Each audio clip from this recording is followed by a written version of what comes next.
A cowboy didn't dress for how he looked. He dressed for what the day could do to him. Everything he wore had a purpose. The hat, the wild rag, the boots, the spurs, the chaps.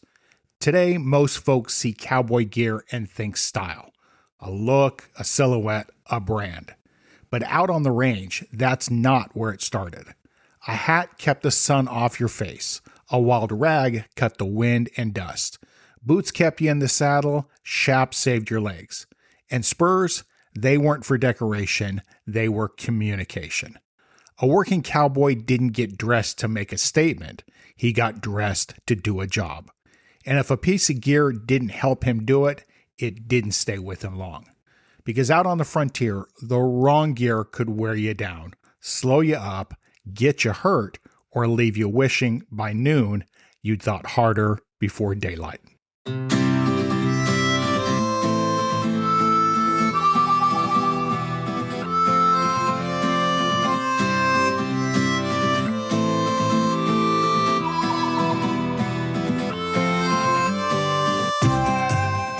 Howdy, Chip Schweiger here. Welcome to another edition of Way Out West, where the stories of the American West are told, cowboy wisdom is earned, and the legacy of the American cowboy still rides on.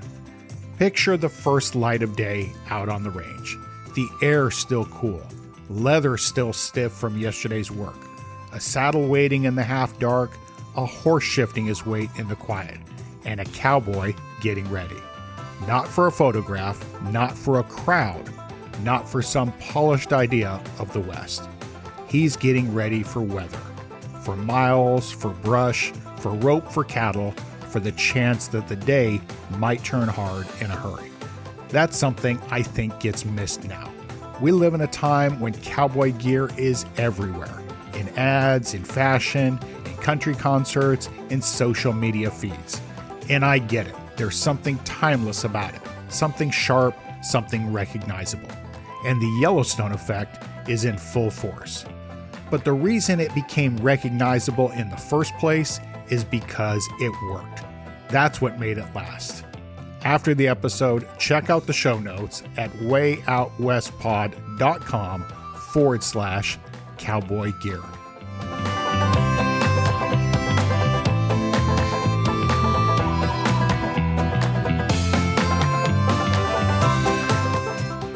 Welcome back. Today we're talking about cowboy gear, not as a costume, not as an image, but as working equipment. Because long before cowboy gear became symbolic, it had to survive a test that mattered a whole lot more. Could it hold up in hard country?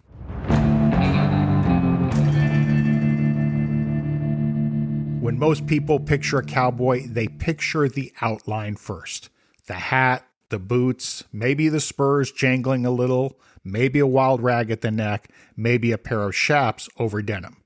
And that outline is powerful. You could recognize it from a distance. You can recognize it in an old photograph. You could recognize it in a shadow. But on the frontier, that outline wasn't assembled for romance. It was built piece by piece through trial and error. A cowboy wore what the country demanded. That's really the heart of it.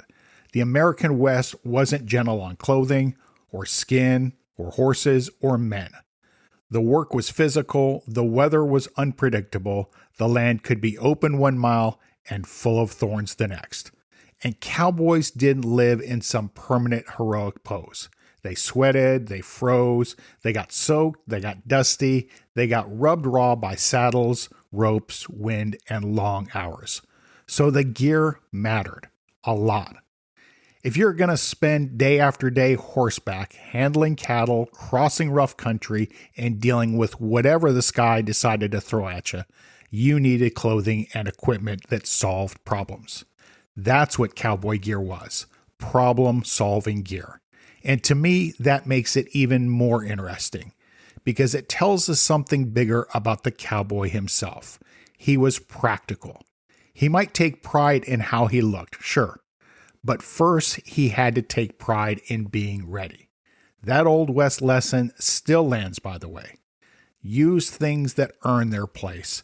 Carry what works. Don't confuse appearance with usefulness.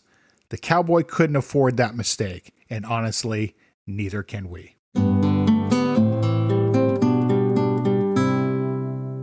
Let's start with the hat, maybe the most recognizable part of cowboy gear. Today, the cowboy hat is almost a symbol all by itself, but originally it was a piece of working equipment. It was portable shelter. Think about what a cowboy faced in a single week. Blazing sun, sudden rain, wind across open country, dust kicked up by cattle, and long hours with no roof overhead. A broad brim mattered. It shaded the face, helped protect the eyes, kept the neck from burning quite so badly, shed some rain, and gave a little relief in heat that had no mercy. And hats were useful in other ways too. A cowboy might wave one to signal, use it to fan a small fire, even scoop water in a pinch, though not every hat was built for that kind of treatment. But the deeper point is this. The hat wasn't there to complete the look. The hat was there because the sky was big and the day was long. And if you've spent real time outside, you understand that fast. There's a big difference between liking the outdoors and living under it. That's the difference the cowboy knew. When I think about the hat, I think about how often frontier life demanded little decisions before the day even started. What do I wear? What do I carry? What can I not afford to forget? The hat was part of that answer. It had a job to do, and if it couldn't do its job, it wasn't worth much, no matter how good it looked hanging on a peg. Now let's talk about the wild rag. And this is one of my favorite pieces of cowboy gear because people often underestimate it. They see it and they think flair, color, tradition, a little Western style. And yes, over time, it became all of that too. But first, it was protection. A cowboy's neck and face took a beating. Cold wind in the morning, dust in the afternoon, sun on exposed skin, sometimes smoke, sometimes sleet, sometimes the kind of dry air that seemed to pull the moisture right out of you. A wild rag helped with all of that. It could be tied up high against cold, loosened as the day warmed, pulled over the mouth and nose in dust, and used to protect the neck from sun and windburn. Now that may not sound dramatic to somebody sitting indoors, but spend enough hours outside and small protections stop feeling small. They become the difference between comfort and misery, between staying sharp and wearing down. And here's something I love about cowboy gear in general. It was versatile. A lot of frontier tools had to be. A wild rag wasn't just one thing. It adapted. And that to me is part of the genius of old working gear. It didn't need to be complicated. It needed to be dependable. There's something personal in that for me too. I think a lot of us are drawn to cowboy culture because it carries that quiet respect for usefulness. Not flash, not excess, not 10 unnecessary features. Just something simple, well-built, and proven. That's part of the moral beauty of Western gear. It respected reality.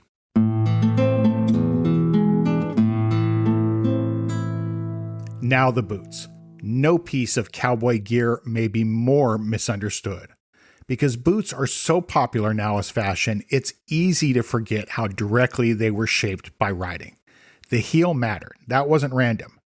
A riding heel helped keep the foot from slipping through the stirrup too far. It gave the rider a more secure seat, and it worked with the saddle rather than against it. A smooth sole mattered too. The smoother sole could slide in and out of the stirrup more easily than a heavy lug sole.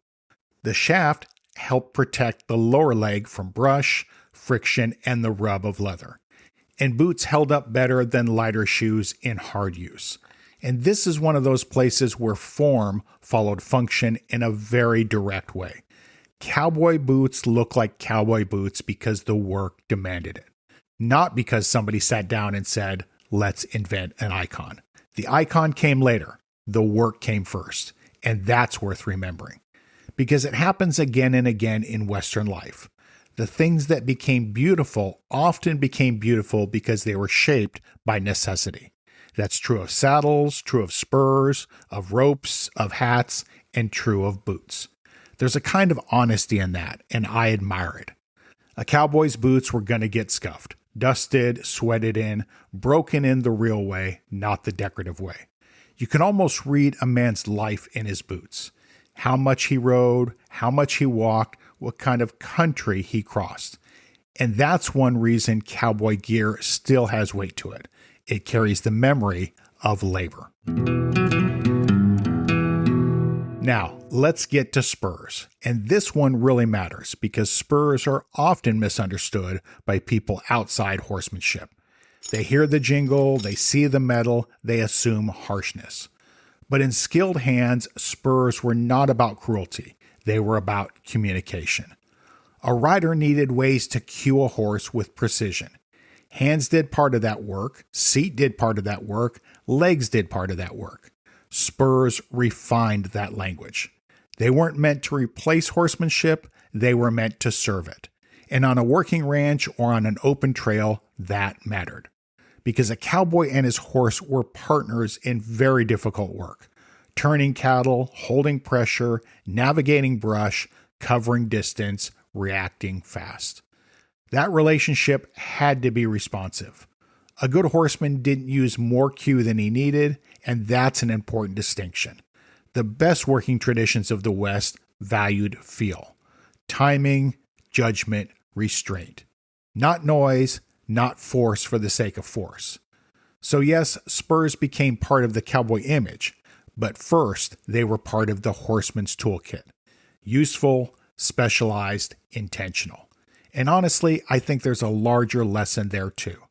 A lot of old Western tools only make sense when you understand the skill behind them. Without the skill, they can look rough. With the skill, they look exact. That's true in ranching, true in roping, true in riding, and maybe true in life more broadly. A tool in the wrong hands can look like the whole story. It usually is not. Now let's talk about chaps, because if there's any piece of cowboy gear that instantly tells you this was working country, it might be those. Chaps were protection for the legs, plain and simple. Brush, thorns, mesquite, cactus, cold wind, wet grass, rough country. A cowboy riding through all of that day after day needed another layer between his body and the land. Leather did that. And it held up. And that mattered too. Cowboy work wasn't done in clean conditions. It was abrasive. Rope rubbed, saddles rubbed, brush clawed, weather soaked through whatever it could. Chaps took some of that punishment, and different country shaped different needs. Heavier protection in one piece, lighter or differently cut gear in another. Again, that's the story of cowboy gear over and over. It evolved in response to real conditions, not fantasy, real conditions. I think we sometimes flatten the cowboy image so much that we forget how local it can be. Different regions, different weather, different vegetation, different ranch traditions. But the basic principle stayed the same. Wear what helps you do the work and come back in better shape than you would without it. That was the standard. Not whether somebody thought it looked good. There were other pieces too, of course. Gloves for ropes and reins, a sturdy shirt for sun and abrasion, a coat or slicker when the weather turned nasty, a good belt, maybe cuffs, and always attention to what the day required. Cowboy gear wasn't random. It was selected. You can almost picture a man thinking it through at first light. Will it turn cold today? Will we be riding brush? Will there be rain? How far are we going? What kind of work are we doing? There's a humility in that kind of preparation. You're not trying to dominate the day. You're trying to meet it honestly. And I think that's one reason this subject feels so personal. Because a lot of what we admire in the cowboy isn't really about romance at all. It's about readiness. Competence, respect for hard conditions, a willingness to prepare instead of pretend. That still means something, even now, maybe especially now. So how did working gear become such a legend? Because people noticed it. Because it was distinct, because it was tied to hard kind of labor, because it carried the shape of the West with it. Over time, what was practical became symbolic. The hat stopped being just a shield from the sun, it became a sign. The boots stopped being just riding gear, they became cultural memory. The wild rag, the spurs, the chaps, all of it moved beyond utility. But here's what matters. It only became symbolic because it had been useful first. That's what gave it weight. That's what gave it authenticity. A lot of styles come and go. Cowboy gear stayed because underneath the image was a real history of labor, weather, horsemanship, and survival. And that gives it staying power. You can feel that even now. You can see a cowboy hat on a wall and know it points to more than fashion. It points to miles ridden, work done, storms endured, and a landscape that demanded something from the people who crossed it. And maybe that's why cowboy gear still speaks to people who have never worked cattle a day in their lives. Because deep down, we still admire things that are earned. And the gear of the cowboy was earned. It earned its place by being needed. Okay, before we close out for this week, we've got one more thing. Yep, that distinctive call means Buster the Bull is back. And that means it's time for our Cowboy Glossary term of the week. And this week's Cowboy Glossary term is wild rag. So a wild rag is a square neckerchief, usually made of silk or a similar fabric, worn around the neck by cowboys. But that definition doesn't go far enough, because a wild rag was not just worn for appearance. It helped protect against cold, wind, dust, and sun. It added comfort on long rides, and it was one more example of cowboy gear doing a real job out on the range.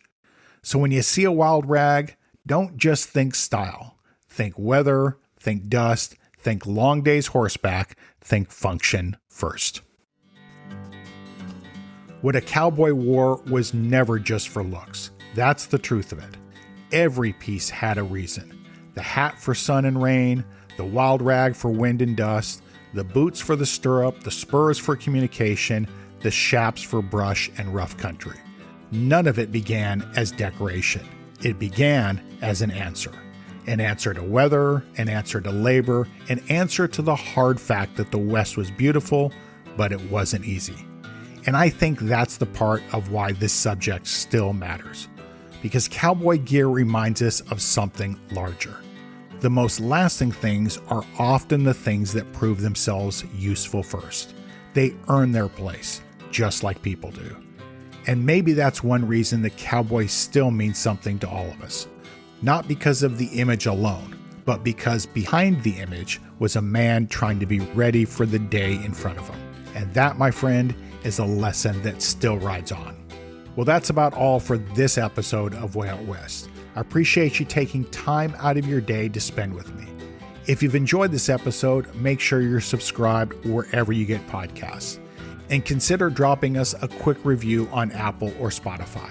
That helps us reach more fans of the American West. Until next time, this is Chip Schweiger, reminding you the West wasn't built by appearance alone. It was built by people and tools that could do the job when the day turned hard. We'll see you down the road.